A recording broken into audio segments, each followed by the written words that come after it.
January overnight, action is going to happen really fast. So we stay with the tropical storm warning in the Keys. We have the hurricane watch for the northeast Bahamas, thinking even if it does go in this direction, the Bahamas may be affected, and the hurricane warning continues in effect, of course, from across the western part of Cuba, and the Isle of Youth or the Isle of Pines getting pounded tonight with torrential rains, and they're just being nailed by this eye sitting right over top of that island. So here are the numbers at 11 o'clock, 21.4, 82.7, winds now up to 85 miles per hour, on average north-northeast at 8 miles an hour, but the question is it that way or is it more that way, and how fast is it? That was an average speed over some time, pressure at 982, 200 miles south-southwest of Key West. Now look here at the vapor loop. This was the little feature that got it earlier today. That's going on by. Here comes the big cold front, and that's the one that we feel very confident eventually will sweep Lili out. The question is, how far north will it come before that happens? So here's our future track. We're feeling good about the turn, but the outside possibility here is still close enough to us with an 85-mile-an-hour hurricane that something may have to happen in terms of watches and warnings if it happens overnight that the storm doesn't make that hard right turn.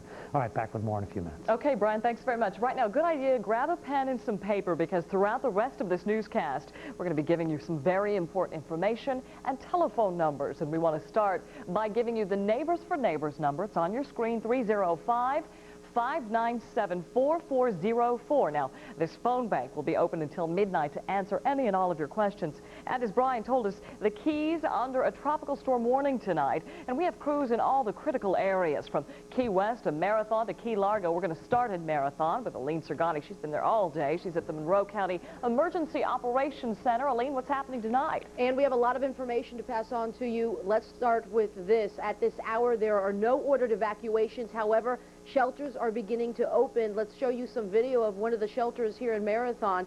This is what you need to know if you head out to a shelter.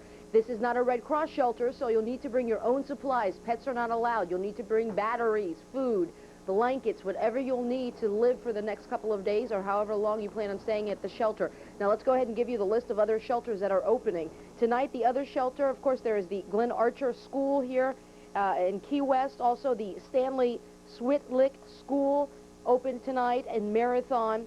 Beginning tomorrow morning, the Coral Shores High School in Tavernier, Florida will open, as well as the Key Largo Elementary School in Key Largo. In the meantime, we still have a lot of information to pass on to you. Let's go ahead and speak with Sheriff Richard Roth right now for the latest. Sir, you just got out of a briefing. What can you tell us? Well, actually, the storm is just pretty much stationary below Cuba. We wish it would move in a certain direction so we could make some definitive plans. It's not doing that. Right now, it's kind of holding steady.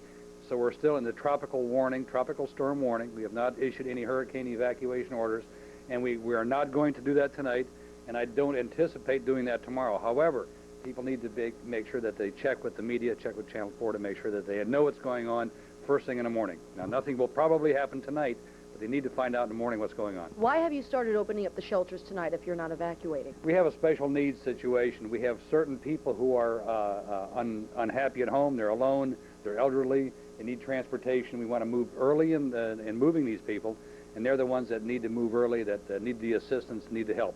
So these are special needs shelters we've opened so far. The people at home tonight, what should they prepare for? Tomorrow, we anticipate, depending upon when it moves, tomorrow we anticipate a lot of rain and some winds, but not hurricane-force winds. I don't think we'll get hurricane-force winds, so they just need to prepare for a loss of electricity and some heavy rain. Okay, we'll stay tuned with you. Thank you very much. Thank Sheriff you. Richard Roth here from Monroe County. In the meantime, we want to give you this phone number, the rumor control hotline. This will come in very handy to you as we continue to follow this storm. That number is 1-800-955-5504. Again, write this number down, 1-800-955-5504. In the meantime, people are also preparing in Key Largo. We continue our team coverage now with my colleague, Bobby Harley. Bobby? Well, Aline, I can tell you it has been calm here. It's been still all night until just about a minute ago. A light rain began falling, but even you can look at the water behind me here in the bay. It is almost like glass. Think about it. We're staying in a resort. It's empty here. There's a little tiki bar upstairs. Look, every single bar stool is empty tonight. The traffic on the roadways is also pretty light. The thought is that the people who wanted to get out early may have already left.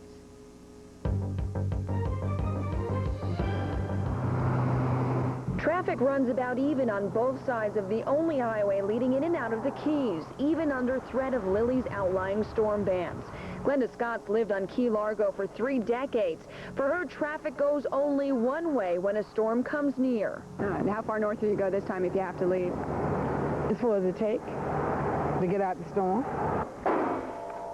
This man's clients already hit the road, leaving the dirty work behind. I believe most people have already, evacuated. And what are you telling them to reassure them their property will be okay? I just say they'll be closed up tight. And while others plan their escape, this Kendall man's driving right into Lily's path. Coming down to secure my place at Big Pine Key and the boat and make sure that if the storm gets any worse than it is, it's not going to be, terribly affected.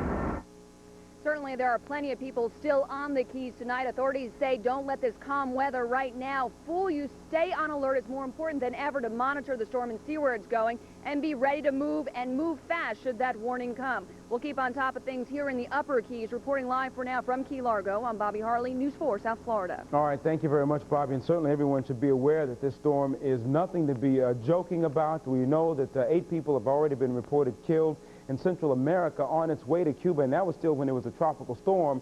So you know now, at a hurricane strength, we have to take all the precautions that are appropriate. Yeah? That's right. So naturally, officials tonight making sure news of Hurricane Lili got out to everybody. Maximum sustained winds are near 75 miles per hour with higher gusts. A look and a listen as the Coast Guard took to the skies tonight and flew over the Florida Straits. They were trying to warn boaters of the approaching danger, especially those with no access to TV or radio.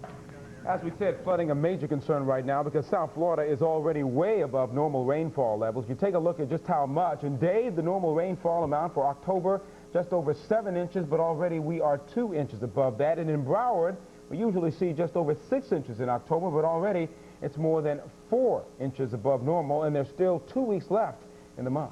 So with all that rain, the big worry for most of us tonight is going to be flooding. And tonight, Dade County is taking steps to prevent serious problems. News 4's Andrew Colton is live tonight at the Dade EOC headquarters with what you need to know. Andrew. And it is not as if we haven't had enough water here, but tonight a very serious water warning in Dade County. Only use what you need to. The difference between night and day is pretty much non-existent. By daylight, heavy rains mean flooding. By night, driving dry like here in Sweetwater seems impossible. And because of all the water, Dade's water department says watch what you use. The department has requested the general public over the next 48 hours to try to conserve water. The problem, backed up drains can cause serious health risks since standing water is a bacteria breeding ground. In Carroll City, standing water left merchants standing by for business. I've only had one client in today. My sandals are almost flooded, my sweatpants are wet, everything's all wet. And trying to give someone your business wasn't easy. Possible to get here. As more water comes, so does the advice on how to try to keep your house dry. Use the sandbags around their door openings. Try to provide some flood protection to their house. Now, as you can see here at the EOC, there's a small staff inside, but some of the most important people, well, they are not here yet. We are told that they are at home resting up should they be needed, and they are ready to roll should this turn into an emergency. We're live. I'm Andrew Colton, News 4 South Florida. Okay, thank you, Andrew. Heavy flooding also in parts of Broward tonight. Our News 4 crews found ankle-deep water in the streets around Hollywood near Grand and 14th Avenue. You can take a look at the Hollywood Golf and Country Club, almost completely flooded out tonight.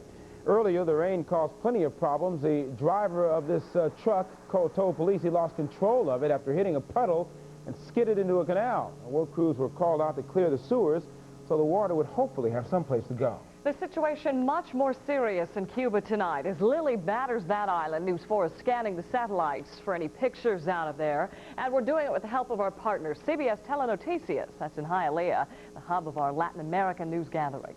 Abrir las líneas por el 550-9123. Local Spanish radio stations are also trying to get the word tonight about the danger in Cuba. Cuban Americans in our community using the station to send messages to many loved ones on the island.